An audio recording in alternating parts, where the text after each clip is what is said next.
อ๋อค่ะเมยสุงขะเมยสุงขะพี่น้องคนเมืองแต้วเขา กูก็กูเศร้ากูที่กูตั้งในคันเนาะเมื่อในก็เปลี่ยนวันที่12ในคันเนาะวันที่12วันเดือนธันวาคมปี2526นะครับปี2026คันเนาะพบทบซ้อมขาวใส่กำเหลาในข้าวยามกลางวันในคันเนาะ วายเหปอยวันเจอจัดจึงได้เฮาขาเย้ากว่าเย้าในก็ข่าวเงามันได้ก็ไปขย้าในค่ะเนาะ ข่าวเงามันได้ไปขย้าลีในค่ะ เป็นเจ้อหือมีเจ้อหือในค่ะเนาะปอยวันเจอจัดจึงได้เฮาขาครอบครบ70ปลาย9ปีในค่ะเนาะปีในอันที่หลักหลายมันในก็แต่มีหมาเล็กในค่ะเนาะหมาเล็กในก็ ต่างเมืองเขเขาเฮ็ดออกมาในค่ะเนาะเอามาเรียกในมาเรียนจอมก็ซื้อก็หารเฮาคาในค่ะเนาะก็หารโคลายเฮาคาค่ะเนาะก็ชื่อก็หารโคลายเฮาคาก็ปุ่งจามันก็ห้ามใครจื้อใจไว้ค่ะเนาะอ่าซื้อโคก็คึกเข้มค่ะเนาะลายๆเหห้ามใส่เหมือนจังหนังไว้ไม้ไว้ตอก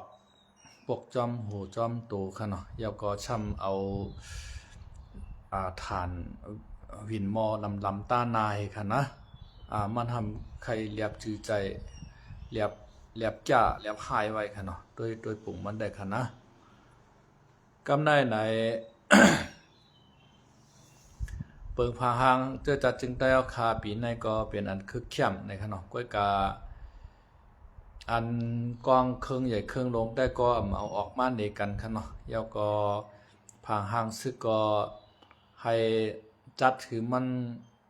เตรียมยศเตรียมอันนั้นได้ก็ไปเปลี่ยนหนังเก่าค่ะเนาะก็เปิดว่าป้อเฮาคาได้จัดถือมันเตรียมยศ เตรียมทวนว่าเนี่ยจึงถูกใจมีช่ำอ่ำดีใจพึงอันเปิ้นว่านั่นขนาดนะ ถูกใจมีดีใจพึงกำไรไหน มันได้มีศึกมานมีหลากหลายค่ะเนาะก็ว่าเฮ้อดับศึกจึงใต้อาเซียนเขาในจาแกละมาเรียกในเฮาจำไปชื่อไรเขาบ่ชื่อไรเอาหล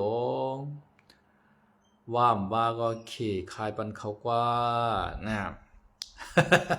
มันใครกูมาเรียกกันนะมาเรียกในมีตัวเลี้ยวไอ้ค่ะเนาะเปิ้นเอามานี่ตัวเลี้ยวก้อยมันตั้งหลักรวมกูขนาดนะจำไปมีเปียงปางช้างค่ะนะปางช้างเนี่ยเปิ้นเอามาเต็มแม็กเต็มหน่วยค่ะเนาะอำว่าเอ็นแห้งซึกเนี่ยเอ็นแห้งกองกลางลักนักเนี่ยเอ็นแห้งโตรนเนี่ยในโตรนเนี่ยมั่นใจว่าโตรนธรรมดาค่ะเนาะโตรนอันดีมันไข่เหมือนเครื่องบินนั้นกำเหลียวค่ะนะปีกมันยาวๆเห็นค่ะเนาะต้นปี10อันว่าเมืองไทยห้องว่าต้นปี10คามิคาเช่อันว่านั่นค่ะนะต้นเมียวน่ะเพราะว่ามันกับปล่อยหมากแสมันปอกมากขึ้นแล้วค่ะเนาะเปิ้นเตียวกับปล่อยใส่ที่เปลี่ยนแห้งก้นน้ำกองทัพใหญ่ๆค่ะนะพอมันดำลงกว่าก็หมากมันลูกกว่าแตกไว้ค่ะเนาะมันปอกมากขึ้นแล้วค่ะนะต้นปี10เนี่ยอำนั้นก็ต้นอันนั้นมันเตก็เอาข่าวในอำนั้นก็เอาหมากเฮาไว้กะคือมันก็ย้อนไข่ลงใส่เฮาปอกมากขึ้นแหน่ในก็จางเป็นไรค่ะเนาะเฮาคักก็ป้อฮู้เรื่องตรวนกาหือค่ะเนาะกำไน ตั้งปางช้างในเปิ้นมีตรวนปี10ค่ะเนาะซื้อมาตามเมืองเขย่อมกามีปลาเครื่องวินค่ะเนาะเปิ้นว่าตั้งปางช้างในมีปลาเครื่องวินเฮลิคอปเตอร์ในค่ะเนาะแล้วก็เจียมกาใหญ่กาเล็กค่ะเนาะกาหลงกาอ่อนเปิ้นมีครบหมดค่ะเนาะหมากก็ตาน้ำยาสีขาวๆกันนะเมื่อปล่อยครบ30ปีเว้งปางช้างเปิ้นเอามาปะนี่เฮานั่นค่ะนะมาโซนี่เฮานั่นเปิ้นมีเตรียมทวนเตรียมค่ำนะค่ะเนาะแค่เปิ้นมีเตรียมทวนเดอเสลอยใต้แรงแทง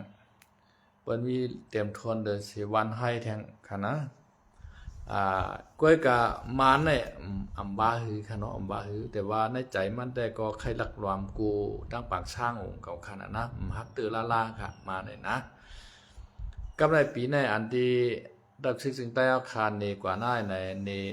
นอันมาเล็กนั่นค่ะนะมาเล็กเปิ้นห้องว่าหุ่นยนต์เมืองไทยในกันนะข่าวว่ามันเปลี่ยนอันเต้มันอยู่ค่ะว่า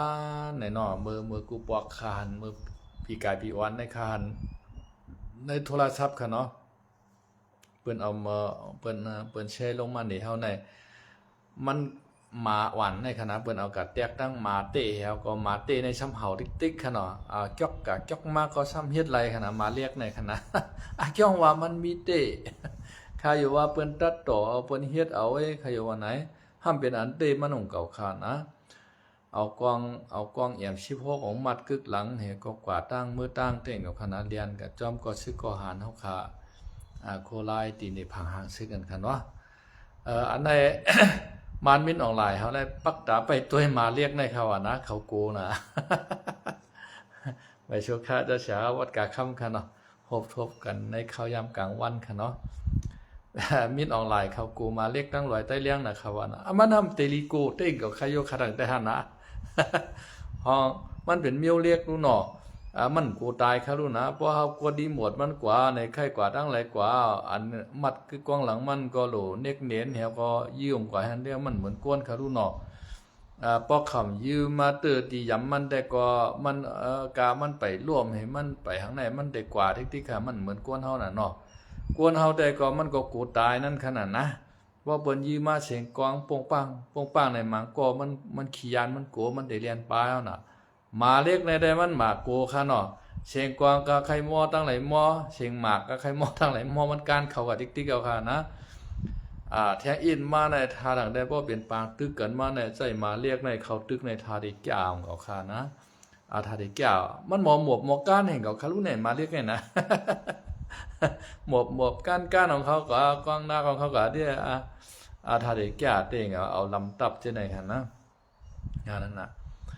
อันว่านั้นเฮาคาแต่หันพี่น้องตาอ้างเขาพี่น้องปรองเทียนแนวเอเขาเปิ้นเฮ็ดหยังค่ะก็น่าเฮ็ดป่วยวันเจอจัดปรองเขาขอยู่เนาะเปิ้นเอากาเตียงออกมาโชว์นั่นขนาดนั้นลอยเฮาได้มีจังไหนในใต้ชูได้มีเนี่ยพี่น้องลอยเฮาก็มาโชว์ในใต้เฮาของเขาค่ะเนาะใต้เฮาได้ก็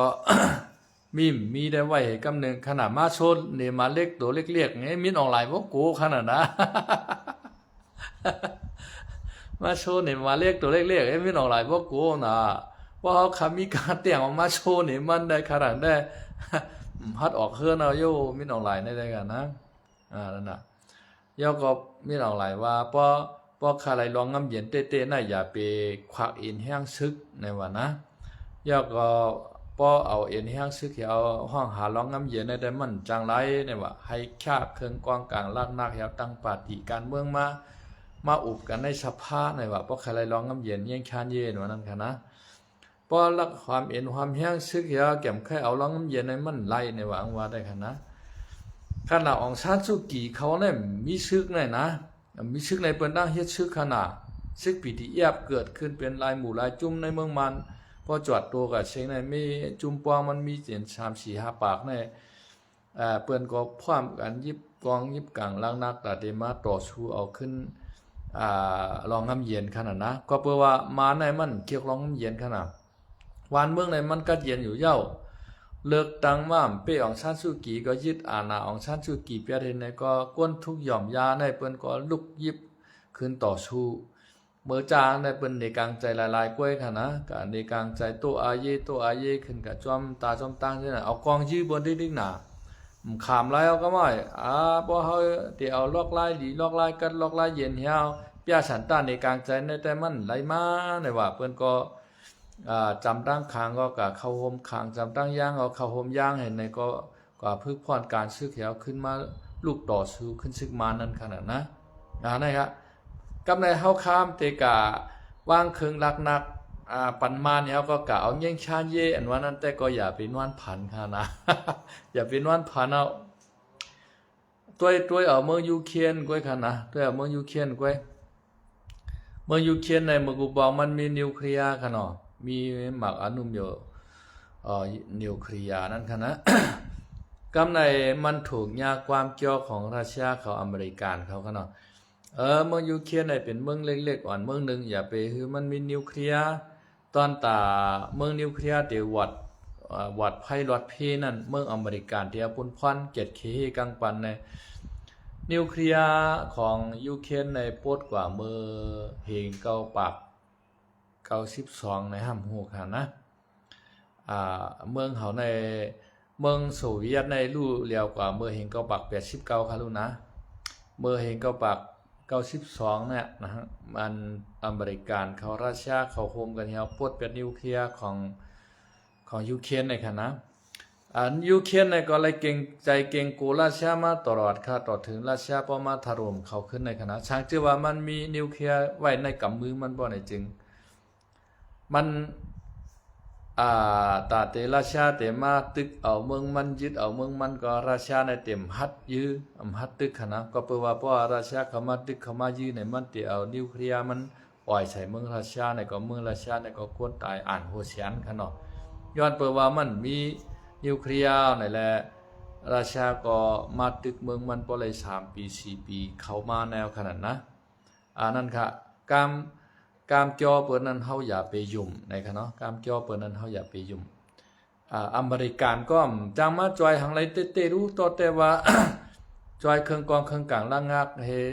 ปันมาเฮส่งเงินส่งต้องมาจอยเฮให้ไหนก็นานก้อยหน่าอเมริกันจำฮัดเอาเฮียงเข้ามาเอาเฮียงซึ่งเข้ามาในเมืองยูเครนเนี่ยมาห่มรวมปันเมืองยูเครนรู้นะในก็เหมือนนั้นค่ะเผื่อถึงกับเมืองยูเครนยาปางตึกรัสเซียเขามายึดเมืองเขาเต้ๆได้ในมีอเมริกันตัวไร เขามาจอยเอาเฮียงซึ่งเขามาจอยค่ะอันที่เขามาจอยนั้นได้มาจอยอยู่ส่งกองกลางลักนักมาว่ากำไรส่งเขานำตั้งกินมาว่าส่งเงินต้องมาว่าได้ก็เขาส่งมาอยู่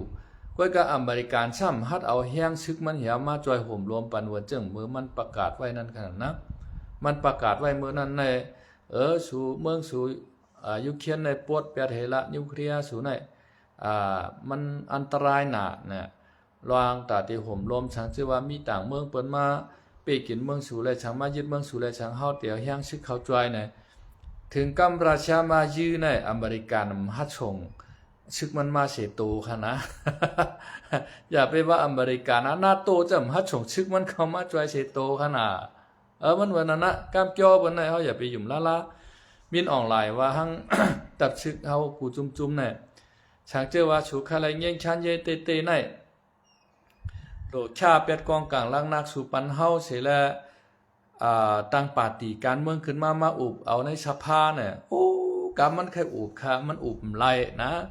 ขณะของซาซูกิเขามีแห้งซึกในเมื่อเหลียวในเปิ้นตั้งจู่แห้งซึกขึ้นมาต่อสู้ขึ้นมินออนไลน์ค่ะนะมันเป็นจังไหนกำในมินออนไลน์ในว่า SSPP เลย RCS ในจังโฮมกันเฮายื้อเฮาเนี่ยคาใครมันโฮมเปใจ คาใครมันโฮมเปใจช่างก้นหลงวันให้เฮาป่องจะลองการวันการเมืองดีๆแต่โลมันตั้งดีมาโฮมอาจีหึงนายะวะจะมาเมื่ออาจีขึ้นเมื่อปอดห้องเอ็นแห้งมันปอใหญ่นายะวะวันนั้น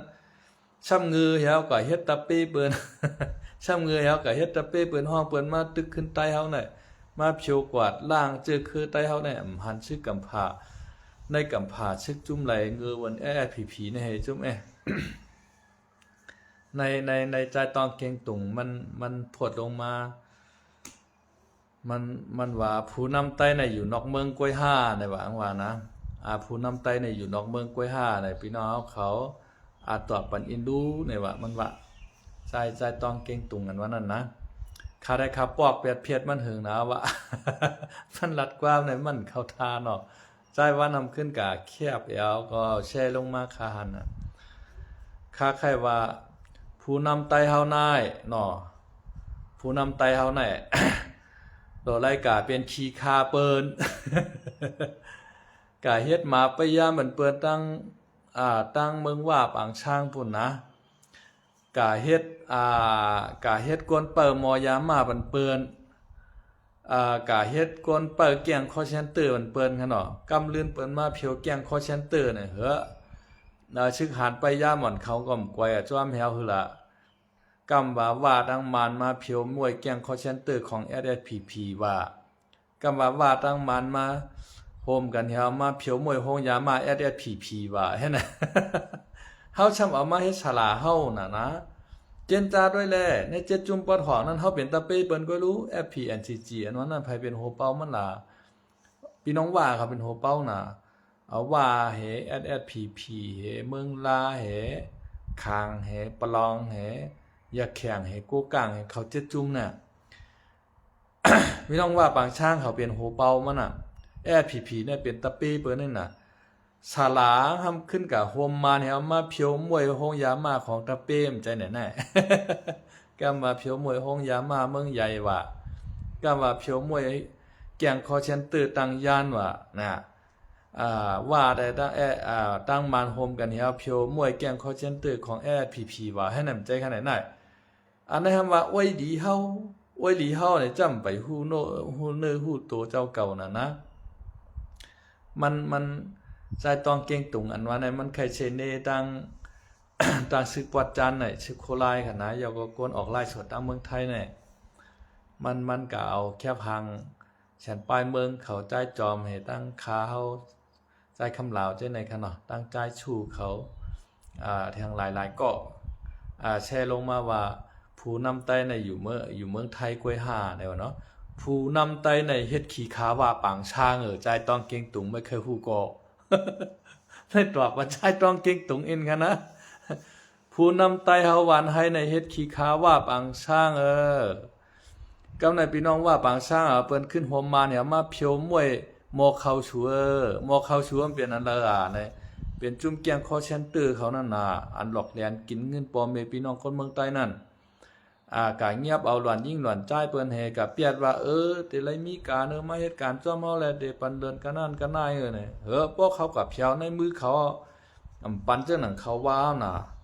เอาป้อเป็นผู้ยิ่งนั่งชาวห้างดีๆก็เอากว่าเฮ็ดเมกาลีป้อเป็นผู้จ่ายก็จ่ายกว่าหลอกเลียนกินเงินเปิ้นเอาเฮ็ดเปลี่ยนเป้ช่วยอันนั้นนะกำหลอกเลียนป้อเมเปิ้นว่าลูกสูมามีในมือเฮาในอวะป้อชุมเอาเงินกันนั่นกันนายมาถดเอาได้ห้อมปล่อยมือเป็นจังไหนให้แน่กำไหนเงินในไหลมายาวเนี่ยจุ่มแข้งคอเซนเตอร์เขาก็เอาให้ครึ่งนึงยก็ทำเอากับปันSSPPเฮาให้ครึ่งนึงนั่นขนาดนะ เมียวในน่ะผู้นำไต้หวันให้ได้ออกวันให้แน่นะเฮ็ดขี้คาเปิ้นโกยขนาดเฮ็ดขี้คาเปิ้นกล้วย กำในเมื่อจังหนังตั้งลาเชียวในก็พี่น้องนำปองเขาเปิ้นกะเกียดเขกังของทรัพยากรแผ่นดินของเมืองใต้โกกลางเขาได้มาขุดเฮขุดคำของจังได๋เปิ้นกับญาติฉันต้านในกลางใจเปิ้นยอบกว่าในSSPPจำฮัดกัดทวักคำออกมารู้นะเพราะว่าแต่เมืองใต้ปอดหองในนาตีเฮานะนาตีสูในเมื่อเลียวในเป็นหือพ้องนะผู้นำไต้ปอดห้องSSPPเนี่ยเป็นหือพ้องเฮ็ดขี้คาเปิ้นกล้วยหือเปิ้นเฮ็ดวันเจอจาจึงไต้ก็ทำใครเฮ็ดจึงเปิ้นแห่งเก่า นะเปิ้นเฮ็ดวันเจอจาจึงไต้ก็ทำใครเฮ็ดจึงเปิ้นแห่งเก่าป้อแนมกับห้องเปิ้นต่าง ต่างเจอต่างจุ่มที่เปิ้นคลายเมืองใต้นั่นมาเป้กินคนเมืองใต้เฮ็ดให้คนเมืองใต้ไปกับนายคายินโจมค่ะพี่นางยิ่งอ่อนเฮาค่ะเนาะที่ส่งตุ๊กตามาค่ะเนาะกับนายคายินมาแทงอันใหม่ๆเมื่อว่าในค่ะเนาะมีพี่น้องเฮาขาตั้งปอดห้องเปิ้นป่องปันมาค่ะเนาะเมื่อเจ้าหนังในเวงหมู่เจในค่ะนะเวงหมู่เจเนี่ยตีเรียนอันไรเป่าอันไรห้ามตีอันไรเรียนอันไรอำไปมีเฮือนไหนเปิ้นถามว่าเจ้ามันเป็นไผค่ะนะถามเคเขามาหันในเปิ้นเอากำเหลียวคณะเปิ้นเขามาอยู่ติ๊กๆในเมื่อวานในใต้ก่อขาวก่อน1ปอดห้องในโทรพงมาหาตั้งขาวใจคำลาวค่ะเนาะ พี่ใจคำลาวตั้งเมืองหมู่เจเฮาในแต่เมื่อเหลียวในแต่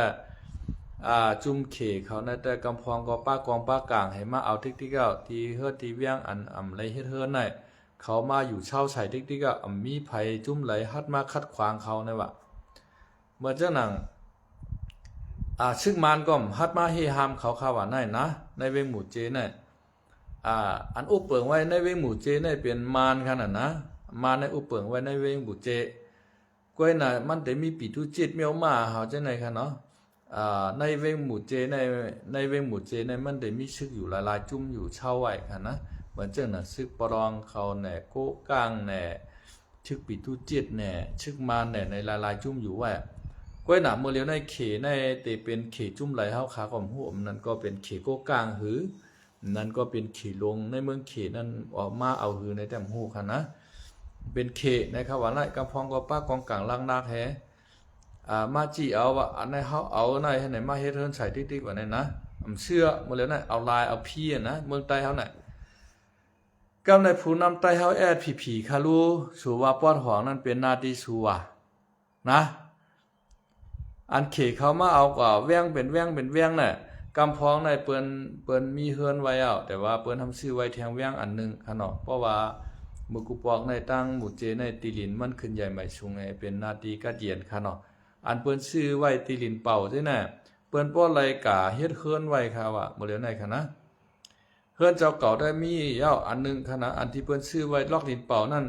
ป้อมกะเฮ็ดนั้นไว้แนมไลค่ะว่าบ่เหลียวไหนขี่เขามาเอาติ๊กๆเอาค่ะว่าไหนแนมใจหึงคณะเมื่อว่าในก้อยค่ะแต่ก่อข่าวตั้งเมืองหมู่เจปุ่นเปิ้นป่องข่าวมาในข่าวใจคำลาวในนะแอผีว่าโคลายในหรือลึกเมื่อปวดจ้าเนอในตาปงเกี่ยวใจไหนนะเป็นหือคาเมื่อเหลียวโคลายเมียเว้งหมู่เจเป็นหือแอผีอันเปลี่ยนปากเป็นเสียงก้นเมืองมอกะหือ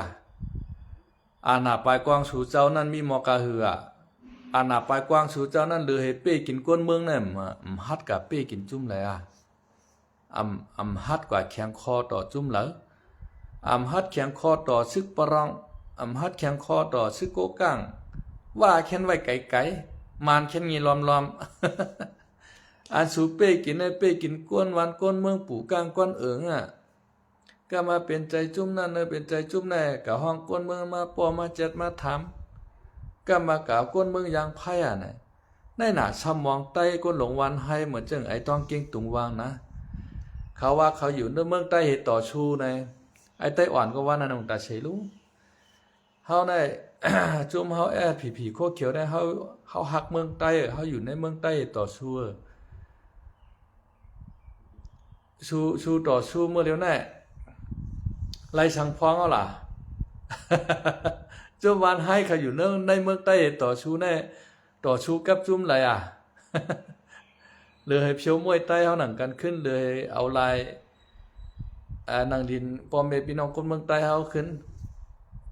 ฮัดกะแข้งคอต่อจุ่มอะไรนะ มาได้ว่าแอผีและอาจีอันได้ติโฮมกันให้ตึกเฮาเวอร์นะว่ามินออนไลน์ลักลอมโกเนี่ยนะเพราะมันโฮมกันได้เฮาคาโจมแก่ค่ะก็แอผีมันช้ำเหงื่อมันฮัดโฮมมันฮัดโฮมมาได้เปิ้นทำลักเหลี่ยมนะมาได้เปิ้นโกเอ็นแห้งมันใหญ่ในห้องมันก็ทำไข่อวดในเปิ้นจ้าในเปิ้นไข่โชว์ในเปิ้นก็รู้เฮาขามาด้วยในเพจของลอยตึงค่ำนั่นนะทุ่งลอยตึงค่ำเนี่ยสันลอยตึงค่ำเนี่ยอยู่เนาะเพจอันนั้นมันเอาลงมาจุ่มโคมันโตของแอดผีตับเช็คคือต้วนเขาเช่นนั้นกำขี่ก้ากับตั้งนั้นว่าขี่ก้ากับตั้งในว่าบ่งฮาวได้จื้อจะเอาฮิกเอาหานนี่ปอเมกวนเมืองก็อีกนะซึกในแก้มในเฮาใครอย่าไปต้วยเอาเมืองมันเปียในพางซึกมีเหลียวก้อยเฮาโหลไล่ต้วยเมืองมันต่อชูผู้เขียนนะเพราะว่ามันต่อชูผู้เขียนมันออกเป้ว่าในจึงอันนั้นอะไรว่าแก่เตี้ยโคมันไข่เวินหือเวินก็ชื่อยาแข็งเขาในเปิ้นนงโคคนหวานกวนเมืองให้กำพองจำได้ที่ช็อกตีนนะตื้นแคบตีนหน่อยนะป้ากองให้เฮายืมมันในมันกว่าเป็นตานะ ชื่อยาแข็งไงนะชื่อยาแข็งในนุ่งกวนปิดมาก่อลุงแฮตั้งตื้นตั้งแคบตีนองแฮป้ากองป้ากางเฮาก็กว่ายี่มันเนี่ยมาเพียวมันเป็นตานะซึกไตจ้ามจ้านว่าในเฮาขยะเป็ดตัวเอามือมันขึ้นซึกและปยาในพางหางหมอกันนั่นก้วยโดไล่ตัวมือมันยื้อกันดังผู้เขียนนะเพราะว่ามันเป้ผู้เขียนก็เลยว่ามันจะมันจะหนักซึกโคเขียวเนี่ยมันนำกับยื้อแผ่เลยยื้อปอเมก้นเมืองนะปอเมก้นเมืองยาตั้งตุกขะซึกปลองซึกโกกางเขามามัดกว่าเนี่ยกวน3-4ชิปเนี่ยจำฮัดกว่าทุกย้อนปล่อยมาปล่อยมาเลย ป้อส่งปล่อยมาในเขาเตะเขาตึกชัวในจำฮัดว่าหังเปิ้นน่ะป้อมือโคลาอยู่หำว่าป้นเปลี่ยนนาทีหรือลืมมือป้อจ้าเนอเนี่ยป้อเป็นเฮาต่อเฮาหนังกันในมันนำหาได้แก่แมวไหนแก่เอาคือเฮาหายนั่นนะมีก็เลียว่าคำว่าได้หันนะ มีก็เลียบอกสิวันให้เนี่ย อันลวดแน่มันหลิมลีในเฮาหลุเลยเหมือนตัวมือมันขึ้นลอยลงห้วยคั่นนะลวดของมันเข้มน่ะเฮ้ใหม่จักๆว่าในบ่ขี่กับป้อยกับล้านขี่กับจอมเบงเนี่ยเฮาหันลวดมันคือมาของเข้มน่ะเนี่ยคือมันก็ขึ้นลอยด้วยก็ขึ้นเหมือนจังหนังลอยใต้เลี้ยงเขาลอยก่อวันลอยก่อเมืองเขาจังได๋เพราะว่ามันกว่าอะไรมาฮอดว่าเนี่ยจึงเลยว่าลวดมันแก่ลวดมันแห้งเลยค่ะนะอันนั้นลอยจันแตกหน้าผากขึ้นกันนะเพราะว่ากว่าให้ก้านลอยได้มันเป็นลายลูกเอากับเขาอูแม่ฮะนะ ลูกกับไม่ชวมไม่เปลี่ยนเครื่องดังในมันก็ว่าอันนี้ก็เหมือนนั้นค่ะชึกใต้เฮาแก้มแก่ก็ด้วยเอามือมันเกียดเขกังมันปอมไม่ก้นเมืองด้วยชึกปลองเขาเปิ้นแก้มจ้าในขนาดชึกค้างในมาอยู่เมืองใต้เฮาในปียาวข้าวหึงมีชึกจุ่มเลยฮัดตึบขางออกเมืองใต้ไรค่ะนะเจเมื่อปานเจ้าคนฉาขางเขาในมาอยู่ตั้งหมู่เจนำคำนำพักกามาอยู่ตั้งกดขายด้วยเนี่ยตามเมืองแง่ว่าเมืองจีว่าเจ้าเนี่ยขางเอามาติตั้งตับในค่ะนะมีชึกจุ่มเลยฮัดดึบขางออกอันฮัดดึบขางออกในปรองนะปรองเขากู้กลางเขาเนี่ย